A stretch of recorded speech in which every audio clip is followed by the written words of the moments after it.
Okay, good morning. Welcome to Compass at this unusual time on Tuesday morning. Nice to see so many people here. We have a special visitor today, Professor Avi Kirschenbaum from the Technion Israel Institute of Technology in Haifa. And he sent me a quite comprehensive CV. I will. It was a short version already, but it still looks like this in my notes. So I will try to summarize it here. He got a bachelor's, master's, and PhD degree in sociology in the between 1960 and 70. Right. So so full sociologist, not a physicist like most of us in OCE and ATM. He is a professor of organizational sociology and disaster management at the Faculty of Industrial Engineering and Management at Technion, the Israel Institute of Technology in Haifa. He's also affiliated, or I think he is affiliated with the Haifa University Graduate Program for Emergency Management, and he was a senior member of the Faculty of Management and senior research fellow at the Nieman Institute for National Policy Research at the Technion Institute. Right? He's a world-renowned expert for disaster risk management and transportation security, and you will see some of that in his talk. He's also a popular lecturer and author, advisor to governments and public institutions, and security crisis safety related high-tech startups. He has been a keynote speaker at many international conferences. He was the initiator and coordinator of BMOSA, which stands for Behavioral Modeling for Security in Airports, a 15-partner European research project aimed at improving security in airports. He has been a partner in another project called Psychosocial Support and Crisis Management, focusing on some things dealing with mass disasters in Europe. He has been a senior research consultant in Israel's Making Cities Resilient program. He has authored dozens of peer-reviewed articles and book chapters.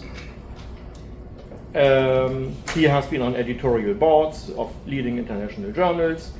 He has been on executive boards of international research committees and international academic associations. He is also a past director of research at the population behavior section of Israel's Northern Region Home Front Command. He has been involved in the Canadian Department of Defense project. He has co-headed the Israel Ministry of Science Research agenda on preparing populations for earthquakes. We had a little earthquake here on the weekend. Really? In Cuba, but I believe I felt it in my building. Many people say they felt it at the city says no, that was not an earthquake, but many people felt something that was at the time when they had the earthquake in Cuba. Anyway, he has been a member of the scientific board of Israel's National Knowledge and Research Center for Emergency Readiness, and he is presently engaged in applied research projects on the impact of social networks, on bystander behavior, community impact on reducing hospital surge, scenario-based training for organizations during crisis, and longitudinal behavioral changes during COVID-19. And so this person who has all these achievements on his CV is our guest speaker today, which is very nice, and he will talk about hurricanes and preparedness, making the best decision. Professor Avi Kirschenbaum. Listening to that, I don't know when I had time to sleep. I'm not sure. But somehow or other, got it done. Today I'm going to probably shock a lot of you. Because you deal more or less with a small kind of thing called hurricanes. And I've been dealing for the last 30, 40 years with how come all the agencies involved in trying to minimize the damage, both the physical damage as well as human resource damages, have failed really pretty much. And so I'd like to, I'll give you the bottom line at the very beginning so you'll get the idea. In general, as the number of agencies and the complexity becomes more and more that deal with disasters, the more people die, the more it costs. So the corollary to that is that you should have less agencies that deal with it, and then you'll have less costs and less deaths. And I have the data here to prove it, and one of the things that really shocked me was when I wrote a book about it, I knew I did a good job because the head of FEMA wrote a really terrible note to me saying that I was belying the federal government and its efforts to save people in the United States. But you should understand that around the world, most of the, if not the vast majority, of agencies that deal with disasters are actually military type. They're built on the concept of a military. And if you, I don't know if you go to the military here, if you're in the Army or have any idea of what goes on, basically the military does not know how to deal with civilians. They can tell somebody in the Army, do this and this, they do it. They tell you to do it, you say, who cares? I'm not going to do that. And so this is the problem. There's a large gap between what these organizations, how they're built, how they're structured, how they make decisions, actually can be very detrimental to the people who have to go through any kind of disaster. Now I'm going to push to give you an idea. This is from the year 1900 to 2023. There wasn't anything for 2024. This gives you the idea of natural disasters over this period of time. And if you look, actually I will use your fishing rod. I like that. So I used to have one of these things. They're really great. But if you look carefully, you'll see around the 1960s, until the 1960s, somehow or other, the number of natural disasters seemed to be pretty steady. And all of a sudden, after 1960s, it goes up in the air. Anybody have any idea why that why that happens? No? Let's hear some response. Exponential growth. International media organizations that basically all tell each other about disasters. It's one possibility. What's another? Well, there's also a significant increase in capital exposed to disasters. So, as you develop, right, not just in the U.S. but everywhere, you're going to have more capital exposed to whatever events are happening. So okay, that's another one. But I have a very strange one which I looked at. I researched it, did analysis of it, and it's so simple. They simply redefine what a disaster is. For example, in England, I got to go back to the simple. For example, in England, a flood used to be a meter high. Then it was considered a flood, and then disaster agencies started working on it. And somebody got the bright idea, said, hey, if we make it a half a meter, we can not only double the amount of disasters, we can get even more money. And so one of the reasons, I'll give you another example, fires. Fire is a very natural thing that occur all over the world. Why are they now a disaster? Somebody decided. You can. Yeah, I mean, under that definition, I mean, you have to acknowledge that a disaster is declared when there's enough damage, right? So just because there is a fire, that doesn't mean there is a disaster, right? There is a disaster if a fire destroys enough capital or if it kills someone or like a sufficient amount of people. No, you can yell out at me. It's okay. I don't mind. I get yelled out by my students all the time. That's an exponential growth curve. It just So about. How do you not have population and economic growth? Yes, okay, well, wait for the next slide. Okay, oops, sorry, wrong rate. Technological disasters, same pattern. You'd think, wow, with the growth of the technology and backup systems and triple backup systems and everything else, more technological disasters occur. I'm going to go one more even. So, I mean, I have also the data I put. I mean, in the United States between 1980 and 1924, and 2024, 1924, right? Right? There are 9 hurricanes per year, according to the definition of the, I don't know who makes it up. They cost about $62 billion a year, and 373 people they can accuse of being killed by hurricanes.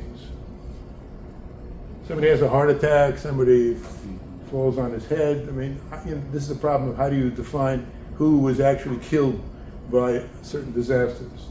But if you look over here, these are what's considered significant natural disasters. At least 100 people were killed, 1% of the population affected, and 1% of the GDP was damaged. And we have over from 1900 until 223, I think it was 2000 here, you see the same type of pattern. And at the same time, you see increases in the number of people employed in disaster recovery, disaster management. And when I took all this data and ran them, and I came to the conclusion, which the head of FEMA didn't like, was that simply the more they get involved in this stuff, they make it worse. So what do you do? So the question is, why is this happening? And I just put down 4 major reasons. One I mentioned was that they simply redefined disasters, and the reason for it is more budget. Have you ever looked at the budget of FEMA in the United States? It's amazing. I think it comes second next to the military. An incredible number. Second of all, and this is also something which people very rarely consider, is that all of a sudden you have professional disaster managers.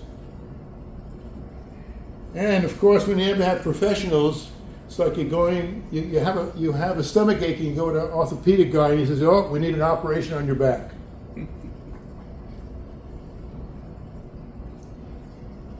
These professionals become tunnel vision. And the third thing, I mean, all these things, by the way, I've researched. The third thing is that the organization goals are not what the people need. I'll give you an example. I did it in Israel. I asked the high-ranking officers like FEMA in Israel, do a priority of things that you think that the people need. And I asked the population, I had a survey of the population, what do you want? And there was this big gap between them. And why? Because the people who work in the organization think in terms of objectives and goals of the organization rather than of the people they're supposed to save. I'd love a nice whole wall screen. That would be great. I could see all the dead bodies floating in the water. And of course, there's the problem of any organization, particularly a bureaucratically structured one, in terms of how they make decisions. I'm going to get into that in detail. Yeah, I keep on pushing the wrong one, sorry. This is an actual flow chart of how formal administrative protocols are made. And this had to do with the health plan in the United States. No wonder we're all sick and dying early. Can you imagine that? Look at that.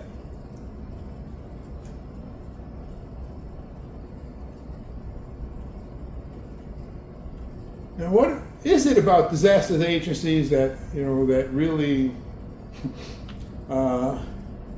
sort of lose track of what really is important? First of all, like most organizations, they never learn.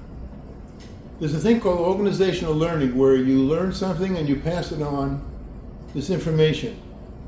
In general, what happens is sort of like a new boss comes in every 2 years, you get a new boss. He throws out all the file cabinets or whatever they are on your computer because he wants to create his own, or she wants to create her own, or it wants to create its own. And so what happens is chain of passing on information, of learned information, of experience, is constantly being cut off.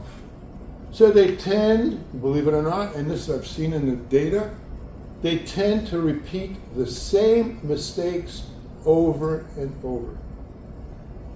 And what happens, because it's a bureaucratic kind of organization, they have another problem, and that is they never really look for alternatives. Now, if you think about it, keeping the same way is safe. Making the same decisions are always safer than all of a sudden saying, let's think out of the box. No way. Very rarely will that happen. I've seen dozens, dozens of exercises done all over, at airports, in ports, in fire, where they always succeed at the end. To me, it's incomprehensible that they would do that, but it's all laid out. And it's all laid out because of protocols. You do this, you do that, do this, do that, and you follow the rules, and at the end of this exercise, we succeeded. If it happened in the real, it probably wouldn't. Okay. And here is the idea of protocols. Now, protocols are good because they are, in fact, the heart of all organizations. Protocols tell people what they have to do. And so, most crises that occur, disasters or crises, everybody follows the protocols. Because if you don't, especially in places like the United States, you're immediately hounded by 13 lawyers, 17-something judges, and sued by who knows how many people if you don't follow the protocols. Again, the tunnel vision kind of thing, follow the protocols. Now I'm going to give you an example of following protocols and kill 300,000 people. I don't know if you recall, but since you guys do live in the water, or in the atmosphere, in the water, yeah. There was a country, India and Indonesia, where there was a tsunami a while back. It was during your lifetime, right? How many people? 300,000 people were killed. How did that happen? In the United States Navy knew this was happening. But according to the protocols, the last guy in the food chain who knew about it, it didn't say, pick up your phone and tell the people in Indonesia that there's a tsunami coming, because it wasn't in the protocol. So he didn't call. Protocols can kill.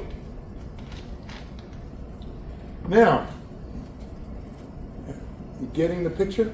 I'm sorry. Are you suggesting that people in the U.S. Navy knew the tsunami was happening long enough for, say, 200,000 people to evacuate villages and homes along the coastlines of Indonesia, Thailand, and so on? Yeah.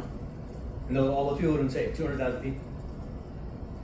No. What happens is that we know afterwards that there were local radio stations, that they could have even called up local radio stations and tell to people to get off the beaches. But Or around the area. weren't on the beaches. I mean, people were. No, they were inside, yeah. But the counter to that, there was an island where they had a tradition when something happened in the sea, they would immediately run up the mountains. And this is tradition. None of them were killed. Isn't that a protocol? I'm still not following your chain of logic. You're saying that basically there were someone in the United States who knew the tsunami was happening. Yeah, there was. There was faster somebody than who people- did not pass on the information. You're saying like there wasn't an agency in Japan or in China or like Australia that monitored. All I tsunamis that know, didn't know that's the case study that I read about what happened, why the information was not passed on to the Indonesia or the local population there. The protocol said he got it, he put a check in the box, and that was But it. it was passed on to Kenya. Yeah, I don't know about that one. Yes, they were. Lives were saved there. Okay, Because is that- they had better access to telecommunications. Maybe that's the So reason they were why. warned. Maybe that's the reason why, but in terms of what happened in Indonesia, it didn't. But they had 50 minutes, that was it. You can't do much in that 1-5 or time. 5-0? 1-5. Yeah, 15. That's what point exactly. That's exactly what I was thinking. No, I 15 think it was minutes. it was like hours before, I think. No? Oh, okay. And then this case study, this guy fabricated the information that I read. I don't know. That is possible. And the Today, coastlines, it's possible. But that's what I read in this case study. I mean, I'm not a physical oceanographer, but the coastlines refract the wave action in complex ways. So the nature of the warning that would need to be issued is, not easy. Okay, I'm not saying easy, but the thing about I'm not going to argue about this or that because I like swimming and that's about it. But the thing is that the protocols themselves, if you continue and only follow them to the letter and not use a little bit of initiative and think out of the box a little, can lead to this kind of a thing. Yeah, But isn't the tradition to running uphill also a sort of implicit protocol yeah. that saves lives in that sense? It does, but this island, the Adaluzin, sort of, I can't even pronounce the name, they had this, these people, they were basically fisher people today, yeah. And they basically, something happened that they knew, and they all ran up into these caves in the mountain. This was a tradition they had, and no one was killed. Yeah, but my point is that it's not that protocols kill, it's that bad protocols kill, Yeah. and good protocols save lives. Yes, it does. Again, experience. Okay, but I'm not familiar with tsunamis that much. About what triggers it and stuff like that. I generally know, but what do people do? You're all familiar with what will happen if a tsunami occurs. If I saw all of a sudden the ocean starting to go back, I would look at it and say, isn't that strange? It would never occur to me that that something's going to happen in another 10, 15 minutes and wipe me out off the world, the earth. So I think, again, being people who are probably extremely knowledgeable about the sea, you would know. But you should never underestimate the mediocrity of the general public. They really, most people, don't know. Don't know. All right, now we can argue later, but let's get to the idea of the protocols and the problematic issues involved in protocols. As you can see, in general, one point which I'd like to emphasize is the idea that protocols completely disregard non-rational behavior. You've heard of nudging? Yeah. Okay. What's that nudging? accounts for non-rational behaviors. No. Nudging somebody? Yeah. Nudging means to push him, right? Thaler and Sunstein. The Yeah. whole idea is you anticipate non-rational behaviors and you offset them in advance. So you definitely can do this. The UK has used this in their healthcare program. It is embedded in Obamacare as well. So I that's a actually, counterexample. I disagree. If something happens and I love this girl who's standing next to me, what's nudging going to do? My family, my little boys, I have to It get them doesn't out. work for all decisions. I know, I'm saying, but we're talking There are about, appropriate contexts where it does work. yeah, Okay, a lot of them. I That's- don't know. We use one now for when new cars are sold, Yeah, the estimated expenses of gasoline instead of saying miles per gallon, because there's an inherent cognitive bias there. yeah. But I'm talking about a disaster, remember? Something all of a sudden happens that totally upturns your life and it's happening in front of you. They work there too. I'm not so sure. They can help you determine whether I'm or not not saying you that want to won't buy help. insurance. Yeah, Okay, Obamacare, case in point. yeah, but Obamacare is health care. I'm talking about Okay. if the Flood ceiling insurance, falls on your head. windstorm. What? Okay, flood insurance, windstorm. Yeah. The same nudges can do that. I'm not arguing with yes or no. I'm saying Yes, you are. You're saying no. No, I'm saying that a disaster, if something happens completely out of the ordinary, out of the normal part of your daily behavior occurs, protocols very rarely take into account that you will do things not according to the protocols. There's a fire. Okay, I'll give you an example. I think And I can provide counterexamples. I'm sure everything has counter, but I'll give you an example that I think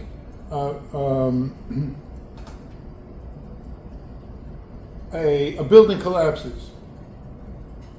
There are tons of people injured and some people under the rubble. Now, if your wife or daughter or son was injured, what would you do? You try to help them. The police are there putting up a cordon, a rope, or what do you call it, the plastic things. You can't go in there. What would you do? You see, that's the type of thing I'm saying. We know, for example, the rescue teams. By the time they get to some kind of a disaster, most of the people close by are the ones who take the people who are injured to the hospitals and not the rescue teams.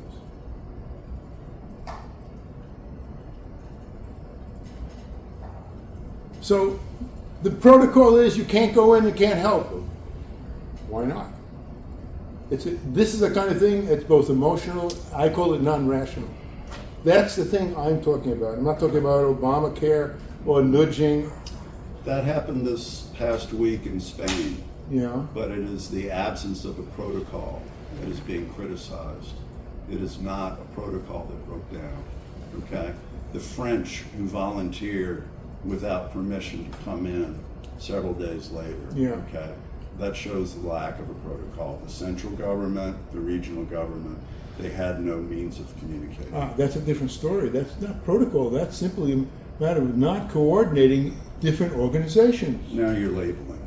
Okay, I'm a labeler. Okay. We'll discuss this. What's the chain of command? How are resources shared? Who has to talk to who before acting? That's a protocol. Yes. And it usually breaks down.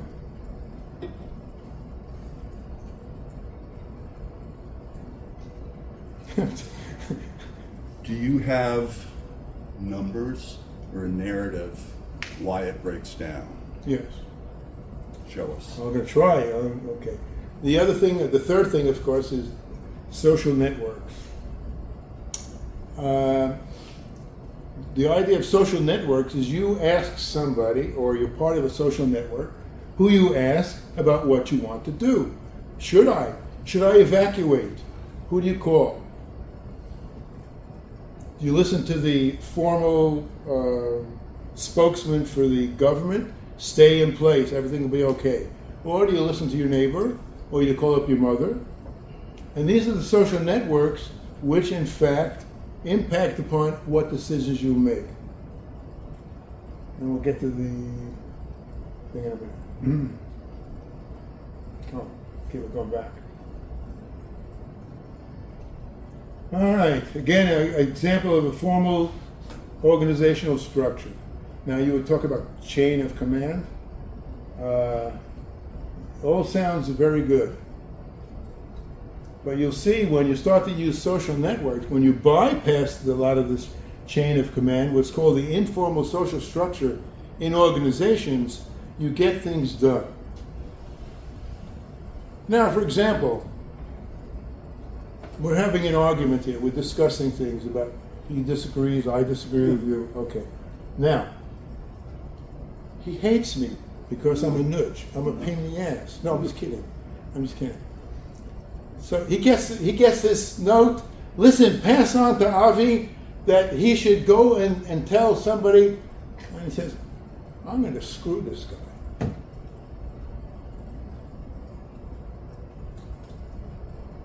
Boop. All of a sudden, the chain of command disappears. And so there is a lot of what's called informal social networks within organizations, what I'll talk about in a few minutes. They're the ones that actually are the ones who run organizations, including disaster agencies.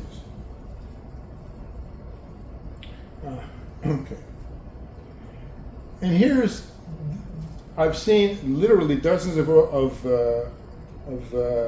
studies showing the difference between the formal networks and the informal networks. And in Israel, it's always works that way. Never ask your boss. Go around him and ask somebody else. You need to get something done. I don't know how it works. For instance, you need some kind of equipment here for doing research. Okay, you have to fill out a form, this and that and the other thing. But if you call up the president and you say, listen, I have a donor for you to buy this kind of thing, what do you think? Oh, no problem. Boom, it goes right through. You start filling out the forms, it takes you 10 years. So a lot of organizations, the actual running of them occurs within this informal social network. But disaster agencies tend to be run extremely formal. Follow the protocols. Do this and that. You don't want to get hung up in a jail for not doing something right. And so you have things like friendship networks, family links, you have external links, you have career ladders, trust. Now, if you don't trust your co-worker, now I'll show you the studies we've done, if you don't trust them, you will not pass information to them. If you hate them, you will figure out all kinds of ways to make them be the scapegoat.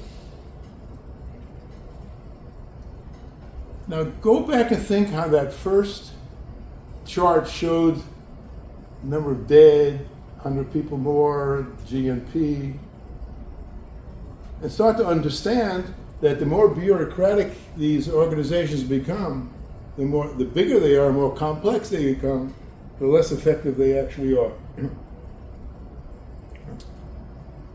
All right, so we got to find a way to bypass them. And here's where training comes in. We move to training. I'm going to try and get this done.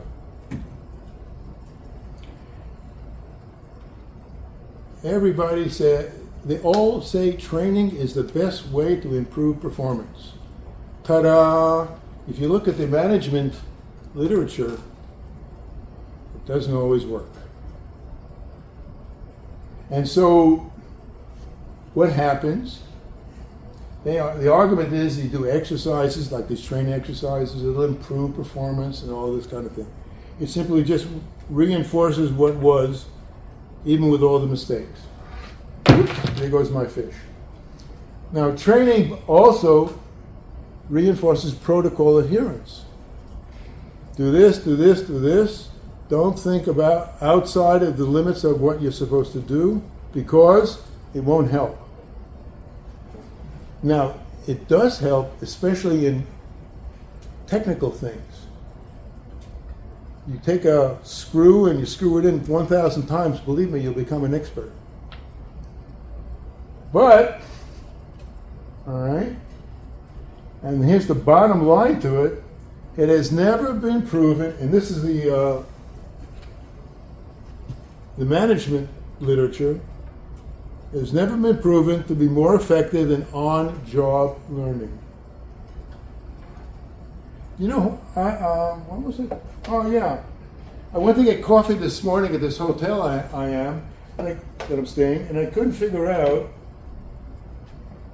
how to stop the water and the coffee from getting into the very top, because I wanted to put milk in it. So this guy was standing and says, hey, all you do is just tap it twice on this thing and it'll stop the water from coming out. It's not written in the manuals, not written anyplace else. So I get this information, and then I know it, and I can pass it on further to somebody else. All right, so how do you do it? One of the ways of which I'm sure a lot of you have already learned how to do is simulations already. What if an atomic bomb blows up, who's going to get killed? You do a simulation of it, where the radiation goes, where the wind is going. One of the things actually we did after the first Gulf War in Israel, we had to figure out about chemical and biological warfare. So we had guys like you come in and tell us all kinds of things about where the stuff is going to fly, all this information. And on the basis of that, we built this safe room, which was against gas and chemical warfare, which today is being used against missiles. But this is what we did. And so we came up with this idea about how do you take the human factor, how do you take this non-rational behavior and try and actually use technology to figure out a way to create training programs which will avoid all the bad things that go on. You won't be able to avoid everything. You can't, it's impossible. The mayor of a city like Miami will think in terms of what the politics will do if I save 2,000 people or not. The fire department will say, we have 13 fires. Do I send one of the trucks to where my mother-in-law lives or not? The police will say, let them, so they'll smash all those stores and loot, but the high-end stores, that's we don't want to touch them. These are the kind of real-world decisions that occur. And so we try to see what would happen. Two little quotes. You can read them for yourself, but basically, this is the bottom line of it. Applying computer-based training simulations, the chronic issue of making appropriate or even inappropriate or even wrong decisions continues, despite increasing budgets, adding assets, and highly visible technology. This was the conclusion of a study done of FEMA itself. And then next one, most of the computer-based simulations, they focus on individuals. Now, this is an important point. I'm going to say something you might not agree with me. The vast majority of decisions are never made by an individual himself or herself. I did this large study of the airport security all over Europe. We had 7 major airports in Europe. And what we found over and over and over was that they asked their neighbor or their fellow security guard, "What do you think, Joe? Do you think he's carrying a bomb?"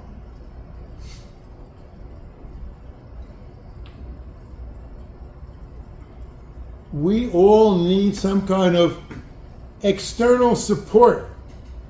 Ma, what do you think? Should I leave or not leave?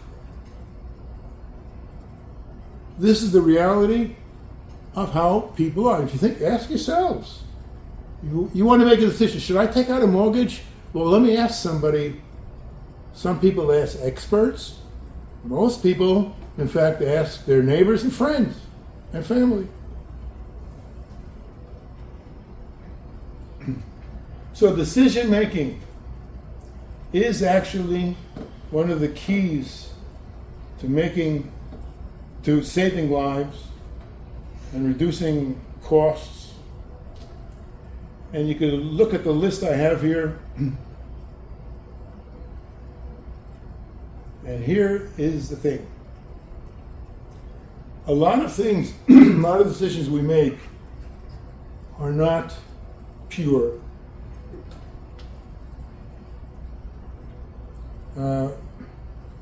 If I asked all of you, if you're sitting at the desk and you have to direct fire engines, and there's a fire, 2 fires, one where your mother lives and a fire where you have no idea who lives, where would you send the fire engine? So you have a conflict, constant conflict. It's called role modeling conflict. It's the famous. And you have this constantly. Within a bureaucracy, the guy above you or the woman below you, in terms of making decisions, has a lot to do with, well, he think I made the right decision, will it make it happy? And this is the problematic part of decision making. And so we try to do simulations. I was connected to this high-tech company which does it today, and doing very, very well. Not only just in airports or places like that. And we started to look what goes on. And we discovered something, and I'm going to skip some of this, is that there's the protocols and there's reality. What the protocols say you should do and what you actually do. And I'll show you a... okay, sorry.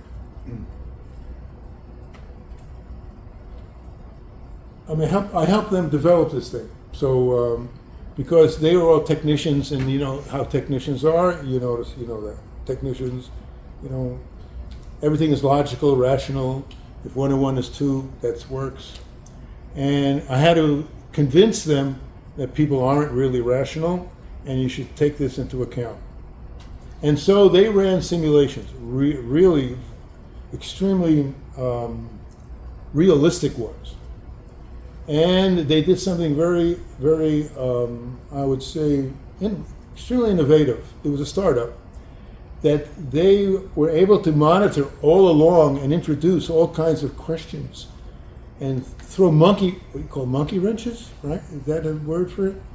A monkey wrench into the system. So the protocol said you had to do this, to go to this. All of a sudden, the fire that was in a warehouse, they discovered it was a toxic fire, which then the things blew up and it started a fire in another kind of a factory. And so they were constantly being bombarded by the reality of disasters that go on and how they reacted. Okay, so we had a couple of things what we wanted to do. The expected behaviors, what they were supposed to do, the predicted behaviors about what they said they were going to do, and the actual behaviors that they did. We're talking about people now. And so what we wanted to do is we wanted to find the details. Who talked to who reacted, interacted with who, what types of information were moved from one to another. Was it accurate? Was it lies? Was it just to make stories up? And also, of course, what should be done? And by who? Ma. And so what we did, more or less, is something like this, is that we traced communications networks. We're actually able to say who spoke to who, not only who spoke to, how many times they spoke to them, who were the focus of information, and we discovered that this organization was supposed to be an organization was in fact completely informal. It was done on the basis of who you thought was smart, who you trusted, who you liked, who you disliked. So we asked them the main question, what if? And the algorithm that they built was really very, very interesting in terms of what we found. We'll skip this and we'll go to the findings. And of course, one of the things that they did, which I found extremely important, is that this information came out on the screen constantly. It was analyzed nearly automatically and instantaneously, so that the people could see in front of them what was happening.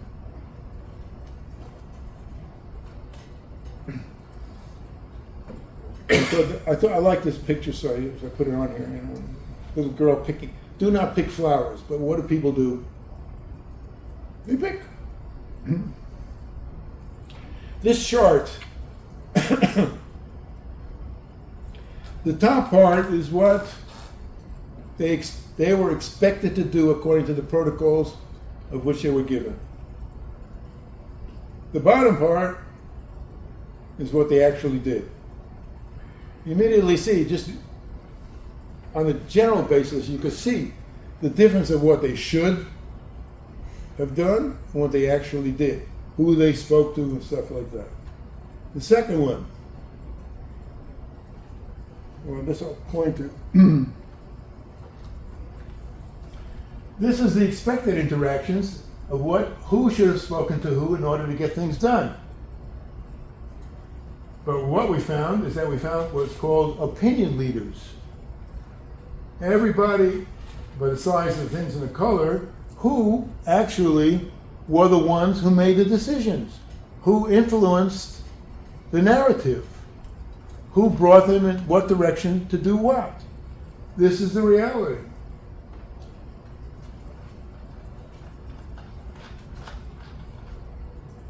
And here's something I think you'll find is cute. I liked it. Words have power. Extreme power. And if you start looking at the words that they used, and you added them up, how many times, the repetition of the words, these words had the power of shifting who spoke to who, what they did over time. And what we did was the size of the word indicated when it was spoken and when it wasn't, and the number of times. So if at the very beginning, let's say the head of the organization said, we have to deal with this earthquake, and all of a sudden, toward the middle, he says, or somebody else says, no, we need the damage to the infrastructure. All of a sudden, infrastructure became the key. And everybody started then dealing with how to deal with the infrastructure.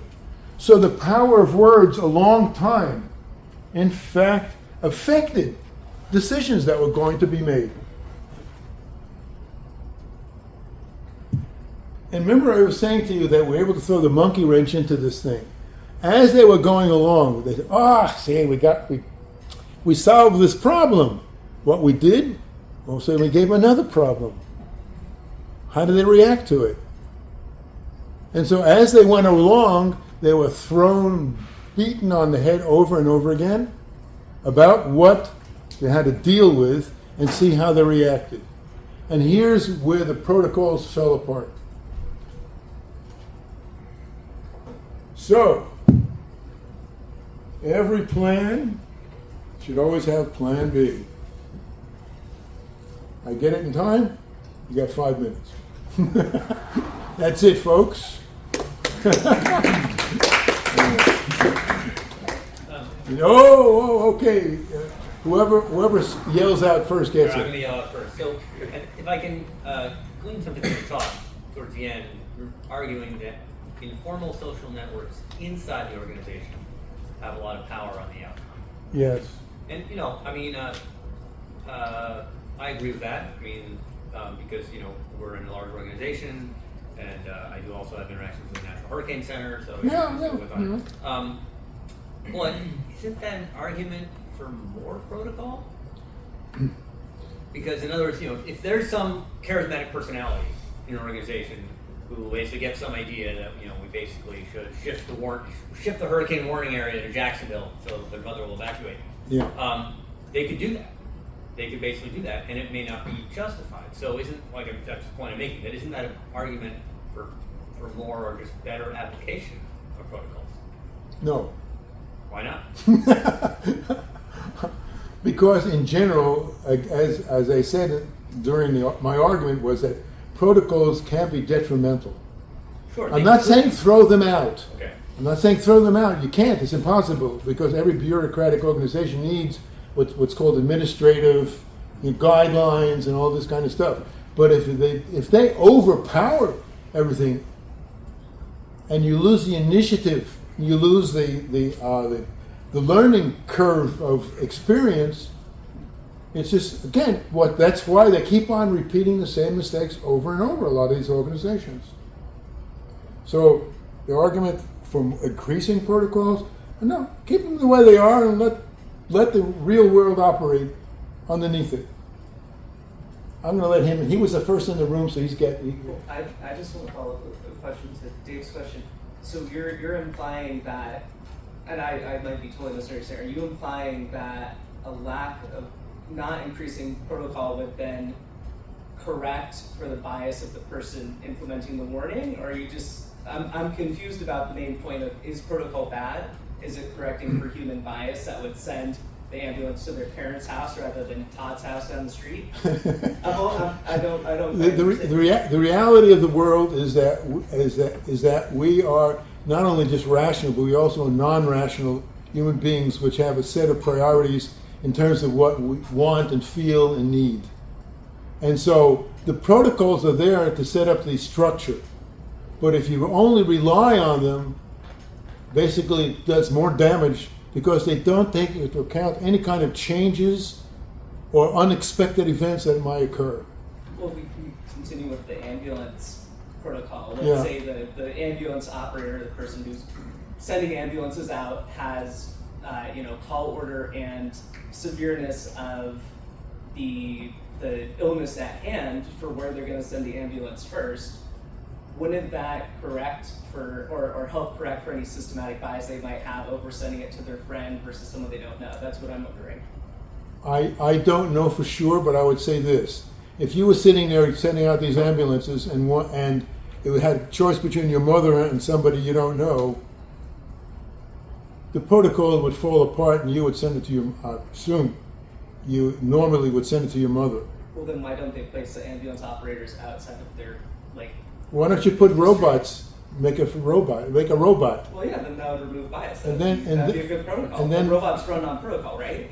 Exactly, and they If would it's probably, that statement, so and protocol probably does somebody remove would pull bias. out the plug on them immediately. Well, then we're just going to catastrophic issues. I mean, I think there needs to be structure somewhere, though. I didn't say no. I said protocols are the basis of all administrative and organizational structures. You can't get away from that. You can't get away from that. It's like a factory that's producing any kind of thing. You have to have this, that, and that. But what happens in the middle? One of the machines breaks down. You repair it. Well, in that situation, you hopefully have people who are experienced, or good faith actors who basically, when something happens that they'll never consider before, makes the best judgment they can. Right, exactly. And this is the point I'm trying to get across to you all. Is that this informal social structure is so powerful in organization. You just don't. If I wanted to get something done, I would call up my friend who was in the position I know he could help me. You want to get to a doctor. Okay, I'll give you, that's the most, I think, extreme example. There's something wrong with you and you want to get to a doctor. You say, okay, when can I see the doctor? Oh, it's 10 months' time. By that time, you'd be dead. So what do? You start making phone calls to people. Listen, do you know this guy, that guy? Can you call him up? And that's how it works. The real world works that way. Yes, that's how the real world works. It's not an either or. No, I mean, you it's have a combination top-down, of both. You also have bottom up. Yes, absolutely. Does this, your concerns, you've been talking about public sector. Yeah. You've consulted for private sector. Yeah, too, absolutely. Yeah. So large private sector organizations like Google and Amazon. I haven't consulted for them. No, but would you suspect that they suffer from the same Absolutely, issues? absolutely. Yeah, okay. And they spend a fortune on open spaces, everybody meeting, and they actually, we know from research that interaction among people, instead of spreading and keeping them separate, is actually highly innovative in terms of bringing new ideas to forth. And that's why they do it. They look at the data, they look at the research, and like I do, and this is what I do. Since you asked me, one of the things I've done was create this population of it's called officers that deal with population behavior in like FEMA in Israel, the home front. And one of the things we do is they have a whole training program that goes along, and before a commander can make a decision about what to do, they have to go and ask him or her, because they know the commanders are all military minded, and they have to then go ask this person, I'm ordering up 1,000 buses to evacuate 10,000 people. So we train them. They say, okay, what if the bus drivers don't show up? What are you going to do? What if the people don't show up? We know from research that most people leave before even the buses get there. And so what we do is we try to put that monkey wrench in there from the research I've done, most of it I've done, and this is what we try to do. So what I've tried to presented here was the other end of it. You shouldn't, what do you call it? Dismantle FEMA? It's crazy. But maybe do something that will match the reality of disasters. Those number of disasters going up and the cost, that's not incidental. You can ask, yeah. Well, 2 points. One is I think I agree with you in the sense of, like, perhaps the bureaucratic machine might be exacerbating a lot of measurements, and there have been some criticisms about, for instance, the assessments for the $1 billion disasters data set that NCI put out. Yeah. But the main problem, is that mortality has been validated using data sets that are not depending on FEMA numbers, right? So, like, Young and Xiang just published a paper on Nature where they do that account, and like the mortalities have the same trend, and that's independent, of whatever agency is being created, because mortality is measured differently from an independent organization. But that's not my point. So thinking about your argument about like the role of interpersonal relationships and personality traits when it comes to decision making, I was thinking about airplanes, right? So, and how you deal with emergencies in an airplane, and they do have a really strict set of protocols for instance, if you lose your engines in an airplane, there is kind of like a very clearly decision-based protocol that you have to follow. First, you go through the checklist, and then like ultimately, the final like alternative you have is the captain will make a decision based on judgment. But there is still a very clear protocol, right? And I feel like with natural disasters, we might not have enough observations to prove what system works best. But with airplanes, we do have quite a lot of data in terms of accidents and what sort of decision-making process makes it safer. An airplane is a piece of tin that flies in the air. That's what it is. Disasters that occur in the real world may include millions of people. It's much easier to deal with a piece of tin than it is for a million people. That's why the protocols are very clear and they're more or less easy to follow. One group doesn't want to leave the hurricane area. I want to have a party. That's a famous thing, the party during a hurricane thing. What are you going to do? Shoot them? Some kids, they're having a terrorist attacking a school. You don't think all the mothers and fathers are going to run to that school to try and save their kids? This is reality. This is what I have to deal with all the time. But this is the reality. Technological issues, protocols work. I mentioned it there. People, different story. Okay, I'm getting kicked out. Okay. Yeah, we should come to an end. Thank you very much. You're welcome. Very I hope I bent your brains. Topic for our seminar series.